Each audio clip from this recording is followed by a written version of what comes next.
The biggest insult you can offer your own soul is to be available. We live in a world that praises presence. We are told that to be a good friend, a loyal partner, or a dedicated worker, we must be just one click away, always. But have you ever stopped to ask, what is the cost of this constant accessibility? You see, value is not created by how much of yourself you give. It is created by what is scarce. Think about oxygen. It is the most vital element for our survival. Without it, we die in minutes. Yet, does anyone ever stop to thank the air? Does anyone wake up and express gratitude for the oxygen in the room? No. We ignore it. We take it for granted because it is everywhere. It is free. It is available. People only value oxygen when they are choking, when the room is filling with smoke, or when they are held underwater. Suddenly, that available element becomes the only thing that matters. If you are always there, if you answer every text in seconds, if you are the shoulder to cry on for every minor drama, you are the oxygen. People will breathe you in, survive because of you, but they will never, ever value you. Not until you stop. Not until they start to choke on your absence.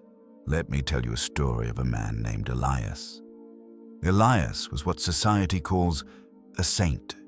He was the first to arrive at work and the last to leave. If a friend called at 3 a.m., Elias would listen for hours. He was the fix-it man for everyone's broken emotions. He thought he was building a legacy of love. But one day, Elias fell ill. He went silent for 2 weeks. Do you know what happened?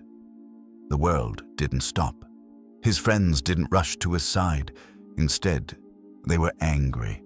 They were annoyed that their emotional tool was out of order. In that silence, Elias realized a terrifying truth. People didn't love him. They loved his utility. He was not a human to them. He was a function, a vending machine that gave out comfort for free. This is the trap of the nice person. By being always available, you aren't showing love. You're showing your own fear of being worthless. You're bribing people to stay in your life by offering them a version of yourself that has no boundaries. Carl Jung, the architect of the human soul, spoke of the persona. The persona is the mask we wear to be accepted. For some, the mask is the rebel. For others, it is the intellectual. But for you, the mask is the giver. You wear this mask because you are terrified of the shadow. You fear that if you vanish, if you become a mystery, people will realize there is nothing beneath the surface. But Carl Jung teaches us that the only way to become whole, what he calls individuation, is to stop being what others need you to be. Every time you force a yes when your soul is screaming no, you are committing a slow, quiet suicide. You are distributing your vital energy like it's infinite. But here is the truth no one tells you. Your energy is a limited currency, and by spending it on everyone, you have none left to build yourself. The day you decide to withdraw, the day you stop being predictable, is the day you finally take off the mask, and that is when the real game begins.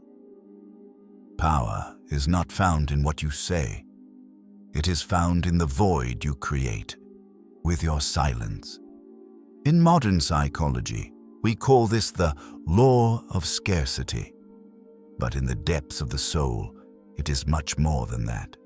When you stop reacting, when you stop explaining your actions, you create a vacuum in the minds of those around you. Human nature cannot tolerate a vacuum. It demands to be filled. While you were available, they had a narrative about you. You were the dependable one, the easy one. They had you in a box, but the moment you withdraw, you break the box. Now they are forced to do the heavy lifting. They start to project their own fears and insecurities into the silence you've left behind. behind. Is he angry? Did I do something wrong? Has he found someone else? In that silence, you're no longer a person. You become a reflection of their own internal chaos. By doing nothing, you have taken total control of the dynamic. Let's look at the dark side of availability. Manipulators do not look for strong walls. They look for open doors, and your constant accessibility is the biggest open door you have. There are people in your life, perhaps even close to you, who don't want your friendship. They want your reaction. They know exactly which button to press to get an emotional response. They provoke you to see you defend yourself. They guilt-trip you to see you apologize.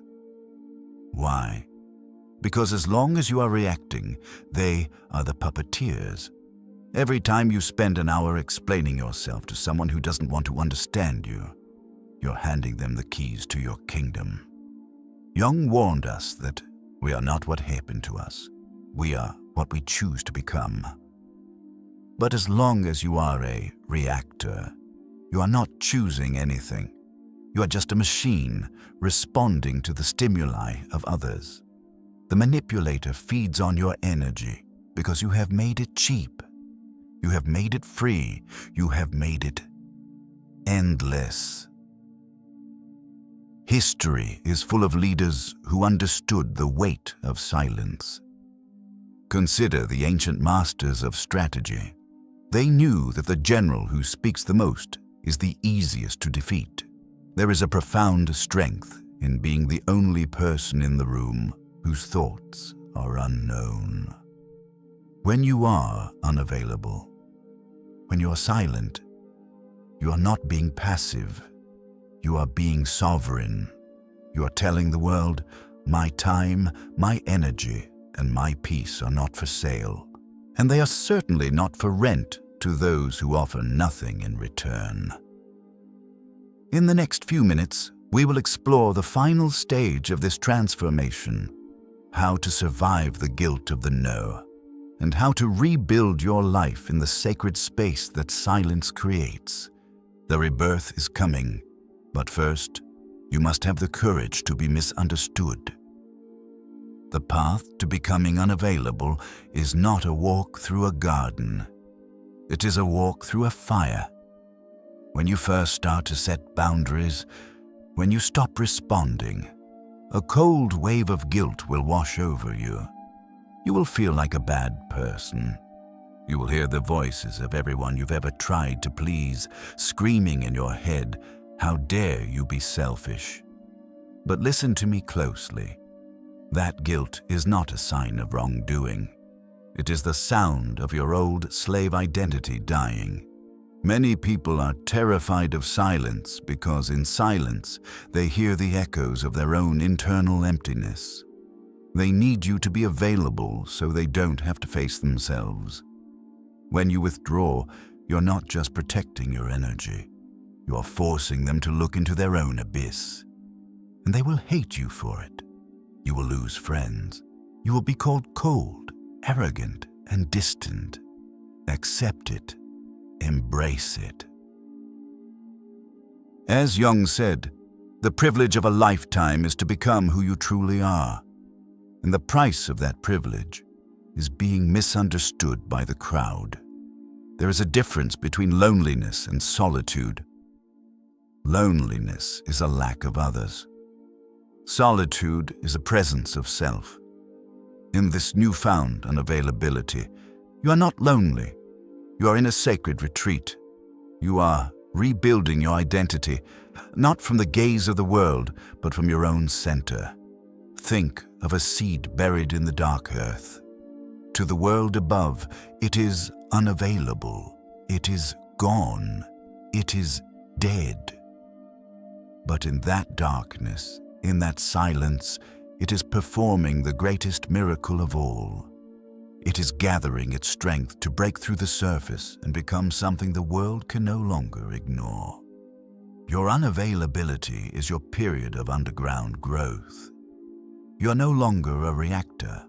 You are no longer a puppet. You're becoming sovereign. A sovereign person does not seek attention. They command respect. A sovereign person does not ask for permission to exist. They simply exist. And that existence is a heavy, undeniable force. So I ask you one last time, how much longer will you sell your soul for the price of a thank you? How many more years will you spend as a safe person, a nice person, while the real you is dying inside from exhaustion? Stop. Just stop. Stop being the backup plan for people who don't even have you in their main script. Stop being the oxygen for people who would never give you a drop of water. Go into the silence. Embrace the mystery. Let them wonder. Let them gossip. Let them worry. While they are busy trying to figure you out, you will be busy becoming whole. Be rare. Be priceless. Be the mystery that no one holds the key to. Because in the end, the only person you are destined to live with forever is yourself. Make sure that person is someone worth knowing. I choose my peace. Do you?